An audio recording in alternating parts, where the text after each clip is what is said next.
When Steel talks, everybody listens. This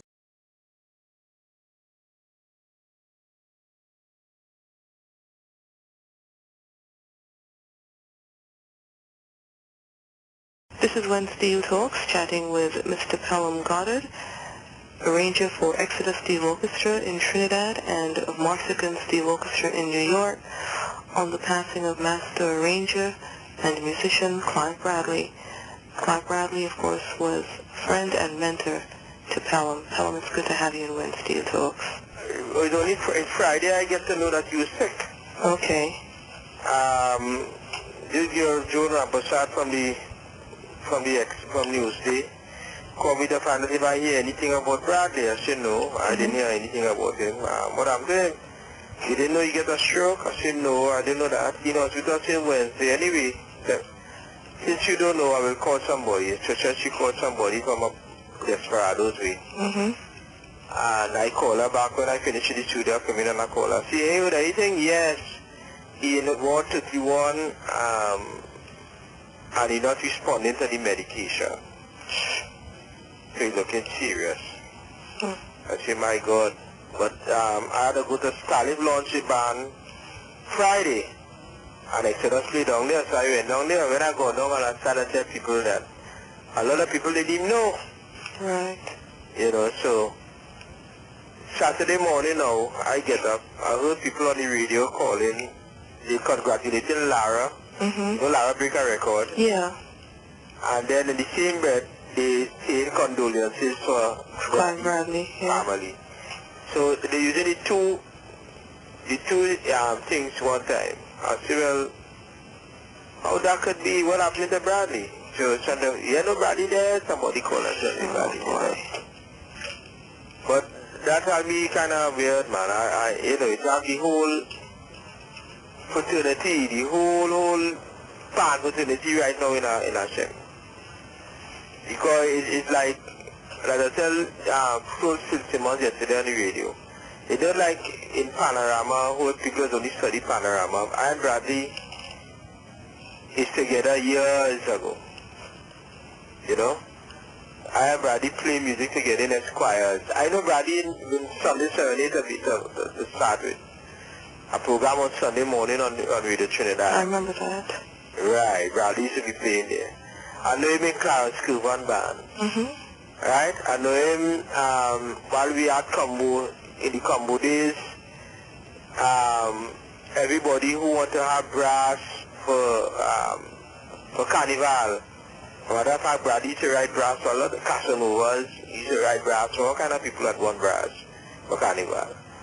Then I knew him in, then we go to jam sessions, all in their band, by Boothman and they, by Esquire's band room. He used to be there, and there he heard me play and recognized my talent and tell me that he know, well, I know all the chords and I know all this, and I should be reading music and so on. What year was that? Do you remember? Yeah, that was about 1970, 71. Yeah, and between 70 and 71, I can't remember, maybe 70 or 71, somewhere in there. And then he gave me a book. I remember giving me a book, like, that 70 had to be 71. The Composer's Arranger by Russell Garcia. That's the first music book I ever get to study. About brass and all that kind of thing. And I stay on my side and I study that book.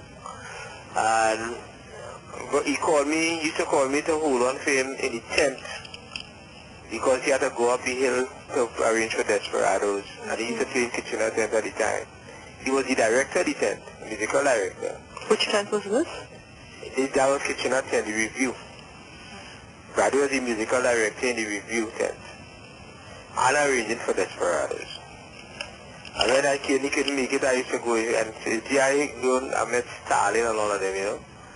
And Bradley also was instrumental in me knowing Adi Koto. You ever go to Adi Koto? Oh yes, definitely. Right, he's a record, back up all these Californians.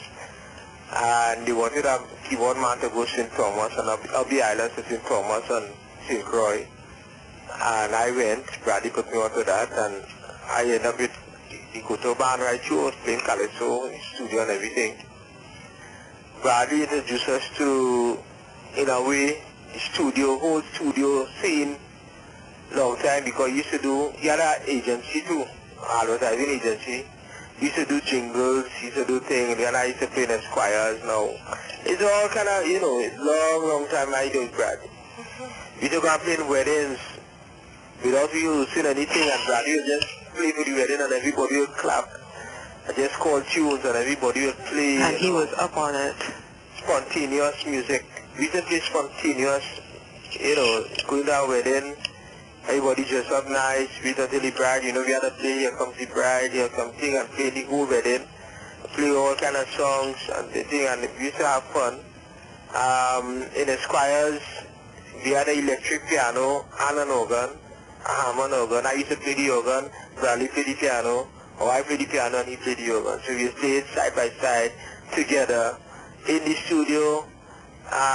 You play on Kitchener Records, you play on everybody records, you play in the studio, commercials, and then he stayed with Desperados, and I went and joined, I opened Third World, and then Third World started to play he went in the studio also. Bradley was always around,